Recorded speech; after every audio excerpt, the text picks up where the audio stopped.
Hello everyone and welcome back. It's Josh. I'm just going to put out a quick video today, for the most part very unedited, so just bear with me. Hope you're all having a very Merry Christmas. Hopefully you're able to spend a little bit of time with family today and sort of just forget about some of the negative things that have taken place this year and just have positive thoughts for today and have positive thoughts going into the new year. So in today's video, we're just going to talk about the $1.7 trillion bill that was passed a couple of days ago through Congress and signed into law by President Joe Biden. This is a federal funding package. However, there is a lot more in it, and I wanted to discuss it today and just kind of talk about some of the things that we are paying for, because by the federal government, signing these things into law, this is actually us that is footing the bill. So it's going to be through taxes. In other ways that we're going to have to fund this. So right now we are $31 trillion in the debt, but we are signing into more debt here with this $1.7 trillion bill. So according to CNBC, U.S. House passes $1.7 trillion bill funding federal government through September, sending it to Biden, and Biden already signed it into law. So we did go ahead and avert that government shutdown. Alrighty, so the U.S. House of Representatives on Friday passed 225 to 201, a $1.7 trillion bill to fund the federal government for the rest of the fiscal year, just in time to beat the midnight deadline to avoid a partial shutdown of federal agencies. So they always get this done, they always put it off to the last minute, but they ended up getting it done. Now, the Republicans in the House of Representatives wanted to have just a short-term funding bill because they are going to be taking over the majority on January 3rd. So they wanted to be the one that kind of controlled the spending. However, the Republicans in the Senate said, no, I guess we don't trust you to get this done. So we're going to work with Democrats to make sure something is passed before you come in on January 3rd and you become the new majority. So Republicans in the House are a little bit upset about this. And because the Senate Republicans worked with the Senate Democrats to get this passed, the House Republicans are now saying, we're not going to work with you. So it's going to be an interesting 2 years ahead, with Republicans in the House kind of clashing with the Republicans in the Senate. We'll have to wait and see how things go there.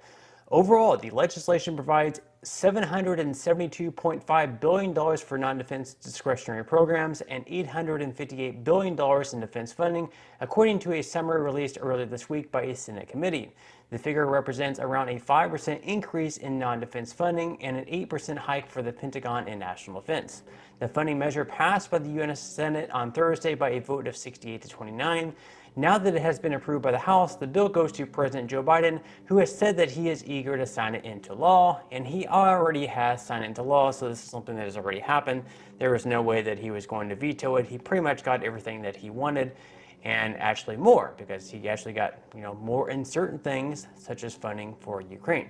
The omnibus legislation's approval in the House and Senate represents the latest bipartisan win for Biden, who has notched a number of legislative victories in the last year on bills that passed with both Republican and Democrat support. So once again, this got 18 Republican votes in the Senate, and the other senators, the other 32 senators who were Republicans voted no, but still it got 18 Republicans, which was quite a bit.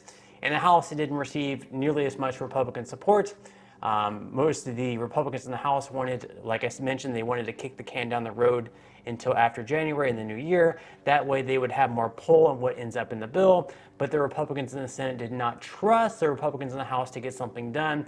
So they went ahead and got something done, and they struck a deal with the Democrats in the Senate. It is also a final major achievement in House Speaker Nancy Pelosi's speakership. The California Democrat plans to step down from leadership in the next Congress. By passing the federal spending package when she did, Pelosi ensured that government funding levels would be set in stone while Democrats still control the House. On January 3rd, Republicans will take over the chamber. These guaranteed funding levels include $44.9 billion in military, humanitarian, and economic aid for Ukraine. That total includes money to replenish Pentagon stockpiles of weapons the U.S. sent to Ukraine, along with additional aid for NATO allies. So yes, another $45 billion for Ukraine. In total, that is now over $100 billion sent to Ukraine for this war. So let me know what you think about that. Are you happy that we're sending over $100 billion now to Ukraine, or do you believe that that money could have been better used here in the States with families struggling, and perhaps sending that to American families who are struggling with this high inflation to get by during this time? Now, according to the New York Post, of course, there was some other money that was spent as well on here that you guys should probably know about. So according to the New York Post, $118.7 billion was spent for the Veterans Administration. Like CNBC mentioned, they also include the $45 billion that was sent to Ukraine. $40.6 billion was spent for disaster funding to help communities recovering from extreme weather events like hurricanes, wildfires, and floods. We also spent $39 billion to the Justice Department, including $11.3 billion to the FBI and $2.6 billion to U.S. attorneys' offices. $15.3 billion in so-called community project funding, which will go towards 7,200 public works nationwide, including $3 million to a proposed universal hip-hop museum in the Bronx and a $3.6 million hiking trail in Georgia named after former First Lady Michelle Obama. So us taxpayers, us Americans, are funding a hiking trail in Georgia to be named after Michelle Obama. Do you believe that we should be funding those projects, or do you believe that it should be something more so like the residents of Georgia should be voting whether or not they want to have a hiking trail named after Michelle Obama? You know, kind of interesting stuff there that, you know, taxpayers nationwide throughout the United States are funding a trail in Georgia to be named after a former First Lady. You know, a little bit interesting there. In addition to that, there's also going to be $12 billion spent on the Head Start program and $5 billion on the low-income home energy assistance program. And then I believe also in addition to that, there's also going to be another $12 billion spent for the SNAP program. Now, some other interesting footnotes on the bill that I think a lot of you guys should be aware of. You may have already read about this. I've talked about it in recent videos, but a lot of spending was used on some interesting things that I think a lot of people might be, you know, a little bit upset about, that this is money that we're using, this is money from taxpayers that we're using on things that probably should not be from taxpayers. So, for example, $335 million was being spent to prepare for an influenza pandemic. I mean, for one, it's a little bit interesting. They're expecting some sort of influenza pandemic, and $335 million is a lot for that. So, I really don't know what they think is going to happen there. We're also going to be spending $200 million for gender programs in Pakistan. So we're sending money to Pakistan for gender programs. What do you guys think about that? $524.4 million for a DEI and structural racism-focused National Institute on Minority Health subdivision. What do we think about that? We already mentioned the money going to Ukraine, $100 billion going over to Ukraine now, $100 billion to Ukraine. We're also going to be spending $7.5 million to better understand the domestic radicalization phenomenon, plus $1 million for gun violence research. We're going to be spending $750,000, which will be going to the Transgender Latin Coalition. We're going to be spending $1.5 million for the restoration of Albany New York City Hall, $2 million for improving coordination in the New York City Mayor's office. Interesting stuff there. $375 million for a new headquarters for the FBI, and the location is to be determined. So probably over the next year, we'll find out what that location is. Do they need a new headquarters? And when we're $31 trillion in debt, do we need to be spending another $375 million so they can have a new headquarters? You can be the judge on that. Now, speaking of these gender programs, we're going to be spending $8.6 million. That money is going to be going to the Pentagon. This is going to be for gender advisor programs. So we already talked about that money that's going to be going to Pakistan, $200 million for gender programs in Pakistan.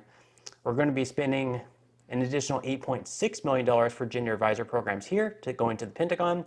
$6 million is going to be going to Clemson University. I don't know what that money is going to be going for, or why taxpayers are funding that and not taxpayers of South Carolina.